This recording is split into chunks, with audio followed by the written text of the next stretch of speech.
Tungkulin ng Pilipinas na magpautang sa International Monetary Fund.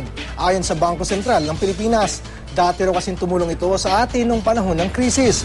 Pero tanong naman ng isang grupo, paano naman ang kaunlaran ng kabuhayan ng mga Pilipino kung pauutang ang sariling pondo ng bansa? May news to go si Jam Sisante. Kabaligtaran sa ginagawang pangungutang ng Pilipinas sa nakaraang 4 na dekada, tayo na ngayon ang magpapautang sa International Monetary Fund o IMF. Ang halaga, $1 bilyong o higit kumulang 42 bilyong piso. Yan ay para maisalba ang bumabagsak na ekonomiya ng Greece, Ireland, Portugal at iba pang bansa sa Europa.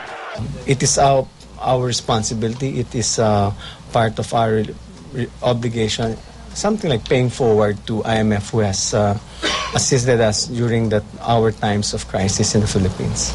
Kung di kasi natin tutulungan ang mga bansa sa Europa, kita ng mga OFW at export daw ng Pilipinas ang maaapektuhan. Pag nangyari yon, magkakaproblema rin yung karatig bansa, and if the situation gets worse, pati yung ability nitong ibang mga bondholders and investors and even banks to lend out to other countries, including the Philippines, maapektuhan. Ayon sa Bangko Sentral ng Pilipinas, kayang-kaya raw nating magpahiram dahil bukod sa 2006 pa tayo walang utang sa IMF, mayroon daw $77 billion na reserbang pondo ang Pilipinas. Pero tanong ng grupong Freedom from Debt Coalition, hindi ba't kailangan din natin ng pera para sa mga programang pang-edukasyon, pabahay at pangkalusugan? Maaari naman daw tayong tumulong sa ibang paraan. Kung gusto mong tumulong sa ibang bansa, bakit mo idadaan sa IMF? Napakasaklap ng karanasan natin sa International Monetary Fund, no? Unang-una, nagpapautang sila pero nag-i-impose sila ng mga loan conditionalities, no? Na para kortihan nila yung kabuhayan natin. Para naman sa ekonomistang si Professor Winnie Monsod, malaking tanong daw kung bakit umabot sa ganun kalaking halaga ang pautang. Kaya yaman ng Malaysia at Thailand compared to us, 1 billion ang pledge nila, bakit 1 billion rin ang pledge natin? Alright?